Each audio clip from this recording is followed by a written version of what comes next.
Praise the lord. ప్రభునందు ప్రియమైన దేవుని బిడ్డలారా, మీ అందరికీ ప్రభు యేసుక్రీస్తు నామములో నేను వందనాలు తెలియజేస్తూ ఉన్నాను. ఈ దినము మనం ధ్యానించబోయే వాక్య అంశం ఏమిటి అంటే కీర్తనలో 119:11 వచనం, నీ ఎదుటి నేను పాపం చేయకున్నట్లు నా హృదయములో నీ వాక్యమును ఉంచుకొని ఉన్నాను. చిన్న ప్రార్థన చేసుకుందాం. కండ్లు మూసుకోండి. ప్రేమ కలిగిన తండ్రి, కృప కలిగిన నాయన, నువ్వెంతైనా నమ్మదగినవాడు అయ్యా. మేము పాపాన్ని జయించి పాపాన్ని అసహించుకొని ప్రభువా నీ చిత్తం నెరవేర్చు బలసురులుగా నీ కొరకు ఎదుగు వర్ధిల్లే వారిగా మమ్మల్ని ఉంచండి తండ్రి. వాక్యమైన నిన్ను ధ్యానించి నైనా వాక్యములో మేము లోతుగా వేరు పారిన వారమై ప్రభువా నీ కొరకు నైనా నిత్యం వండే జ్యోతులుగా వెలిగించమని యేసయ్య పుణ్యనామములు అడుగుచున్నాను పరమ తండ్రి, ఆమేన్. ప్రభునందు నా ప్రియమైన దేవుని బిడ్డలారా, మరి దావీదు మహాభక్తుడు 119 సంకీర్తన 11వ వచనంలో, నీ ఎదుట నేను పాపం చేయకున్నట్లు నా హృదయంలో నీ వాక్యమును ఉంచుకొని ఉన్నానని దేవుని వాక్యం మనకి స్పష్టంగా తెలియజేస్తుంది. మన జీవితంలో దేవుని వాక్యానికి చాలా తక్కువ సమయం, కొంత నిర్లక్ష్యం, నిర్లిప్తత కూడా మనకు కనబడుతూ ఉంటుంది. కానీ దేవుని మనం పాపం చేయకుండా ఉండాలి అంటే వాక్యమైన దేవుడిని మన హృదయంలో ఉంచుకోవాలి. అలా ఉంచుకున్నప్పుడు పాపాన్ని గుర్తించే శక్తి మనకు ఉంటుంది. పాపాన్ని అసహించుకుని దాని నుంచి దూరంగా పారిపోయే శక్తి మనలోనికి వస్తుంది. ఆయన కృపా సహాయం మనకు ఎంతగానో దొరుకుతుందని నేను మీ సహోదరుడిగా తెలియచేస్తూ ఉన్నాను. పాపంపై విజయం సాధించాలి అంటే దేవుని వాక్యాన్ని మన హృదయంలో దాచుకోవాలి. అది చాలా మొట్టమొదట మనం చేయవలసిన పని. రెండో విషయాన్ని మనం లోతుగా గమనిస్తే మత్తయి సువార్త 26:41 వచనంలో ఉంటుంది, శోధనలో ప్రవేశించుకున్నట్లు మెలకువగా ఉండి ప్రార్థన చేయడి.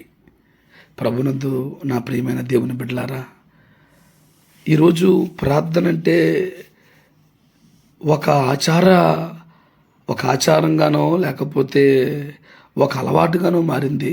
కానీ ఆ అలవాటులో ఆత్మీయంగా ఆ ప్రార్థనలో ఉన్న శక్తిని అనుభవించే కృప మనకు రావాలి. ఆ కృపను మనం పొందుకోవాలి అంటే మనము ఏ పాపంలో ఉన్నామో మనకి తెలియాలి. అప్పుడు వాక్యాన్ని మన జీవితంలో అన్వయించుకునే కొలిది దావీదు అన్నట్లుగా, నీ ఎదుట నేను పాపం చేయకున్నట్లు నా హృదయంలో నీ వాక్యం ఉంచుకొని ఉన్నాను. ఈరోజు మన హృదయంలో ఎన్నెన్నో ఉంచుకుంటాము, కానీ దేవుని వాక్యాన్ని ఉంచుకోలేని ఒక బలహీనమైన భ్రష్టత్వ మనం బ్రతుకుతూ ఉంటాం. ఈరోజు ఈ లోకానుసారమైన ప్రయాణాల కొరకు మెలకుగా ఉంటాం, ప్రయత్నాల కొరకు మెలకుగా ఉంటాం, లేకపోతే మనకి నచ్చిన పనులు చేసుకున్నట్టు కొరకు చాలా మెలకుగా ఉండి మనం సమయాన్ని వెచ్చిస్తాం. ఇది భౌతికపరమైన మెలకుగా నేను మాట్లాడుతున్నాను. కానీ రెండో విషయం ఏంటంటే ప్రార్థనలో మెలకుగా ఉండాలి. అలా ఉన్నప్పుడు మనం శోధనను జయించే అభిషేకాన్ని పొందుకుంటాం. ప్రార్థన మన శ్వాసగా, ప్రార్థనే మన ఊపిరిగా చేసుకున్నప్పుడు మనం కూర్చున్నా, నిల్చున్నా, ఏ స్థితిలో ఉన్నా, ఎక్కడున్నా, ఏ స్థితిలోనైనా మనం ప్రార్థన చేయాలనే తాపత్రయం ఉన్నప్పుడు శోధనలో ప్రవేశించుకున్నట్లు పరిశుద్ధాత్మ దేవుని సహాయాన్ని మనం పొందుకుంటామని మీ సహోదరుడిగా మీకు తెలియజేస్తూ ఉన్నాను. ప్రభునందు నా ప్రియమైన దేవుని బిడ్డలారా, పాపంపై విజయం సాధించాలి అంటే మనం చేయవలసిన మూడో విషయం ఏంటంటే యవనేచ్ఛల నుంచి దూరంగా పారిపోవాలి. 2 తిమోతికి రాసిన పత్రిక 2:22 ఉంటుంది, నీ యవనేచ్ఛలను విడిచిపెట్టి దూరంగా పారిపోమని అక్కడ ఉంటుంది. అంటే మనం మూడో విషయం అంటే శోధనకు దూరంగా ఉండాలి. ఈరోజు డబుల్ మీనింగ్ మాట్లాడుకునే వారితో మనం దూరంగా ఉండాలి.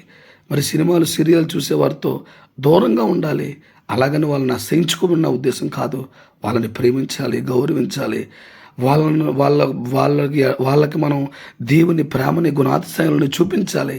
కానీ వాళ్ళు చేస్తున్న పాపానికి, వాళ్ళు చేస్తున్న పాపపు పరిస్థితులకి మనం దూరంగా పారిపోవాలి. ఆ యవనేచ్ఛల నుంచి దూరంగా పారిపోవాలి. అంటే ఈరోజు మనం ప్రతి మనిషిలో కూడా ఏదో ఒక రహస్య పాపం, మరి పాపానికి శోధించబడుతూ ఉంటాడు. దానికి కారణం ఏమిటి అంటే ఉండకూడని ప్రదేశంలో ఉండడం, చెయ్యకూడని పనులు చేసేవారితో సాంగత్యం చేయడం అనేది మనల్ని శోధనకి ఎక్కువ గురి చేస్తుంది. అందుకనే తిమోతి రాసిన పత్రిక 2:22 ఒక మాట, పాపానికి దారితీస్తే పరిస్థితులు, స్నేహాలు, అలవాట్లని మనం విడిచిపెట్టి శోధనకు దూరంగా ఉండాలని మరి మీ సహోదరుడిగా తెలియజేస్తూ ఉన్నాను. పాపంపై విజయం సాధించాలంటే మరొక విషయంలో మనం జాగ్రత్తగా ఉండాలి. పరిశుద్ధాత్మ నడిపింపులో మనం జీవించాలి. ఇది గలతీయులకు రాసిన పత్రిక 5:16 ఆత్మానుసారంగా నడుచుకొనుడి, అప్పుడు శరీరేచ్ఛను నెరవేర్చరు. పరిశుద్ధాత్మ మనలను పరిశుద్ధ జీవితంలో నడిపిస్తాడు.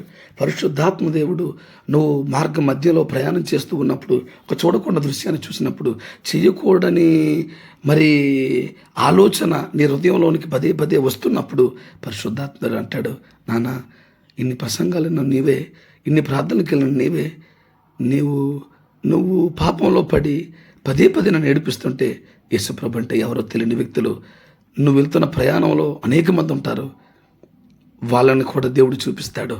ఒకవేళ నువ్వు దాన్ని బహుతేటగా అర్థం చేసుకుంటే పరిశుద్ధాత్మ దేవుడు ఆయన నడిపింపులో నిన్ను నడిపిస్తాడు. అప్పుడు నువ్వు ఆత్మానుసారంగా నడుచుకుంటావు.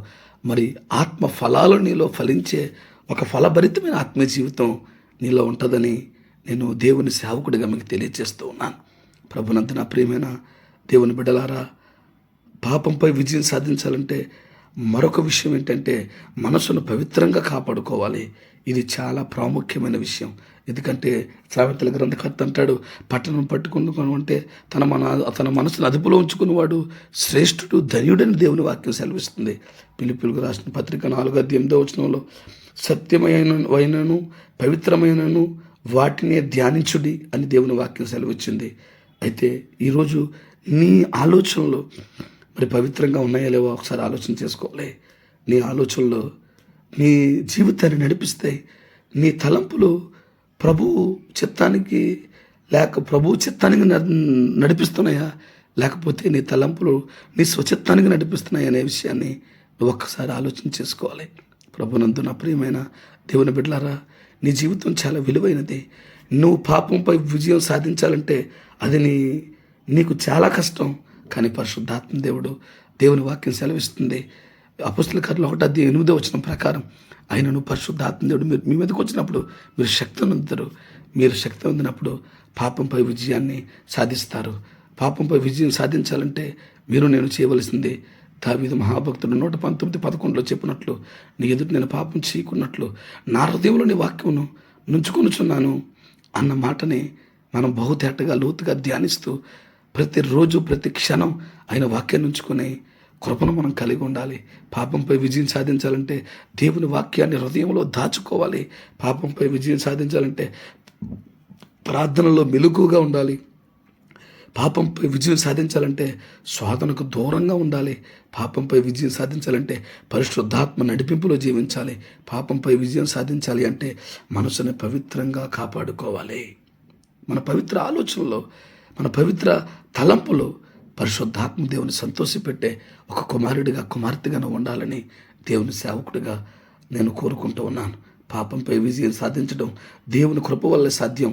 వాక్యాన్ని అనుసరిస్తూ ప్రార్థనలో నిలిచి పరిశుద్ధాత్మ నడిపింపులో జీవించినప్పుడు మాత్రమే పాపంపై మీరైనా నేనైనా విజయాన్ని సాధిస్తామని ప్రభు పేరట మీకు తెలియజేస్తూ, యేసు ప్రభు ఈ క్షణం నుంచి వాక్యమైన దేవుడు మన కన్నులెదుట నిరంతరం నిలిచి ఆయన చిత్తం నెరవేర్చే బలసూరులుగా, పాపంపై విజయం సాధించే అభిషక్తులుగా, ఆయన ప్రియమైన పిల్లలుగా పరిశుద్ధాత్మ దేవుడు మనల్ని తయారు చేసి ఆయన నామ మహిమ కొరకు, సార్వత్రిక సంఘ నిర్మాణం కొరకు మనల్ని వాడుకొని నడిపించి ఆశీర్వదించునుగాక. ఆమేన్. ఆమెన్. ఆమెన్. ప్రార్థన చేసుకుందాం.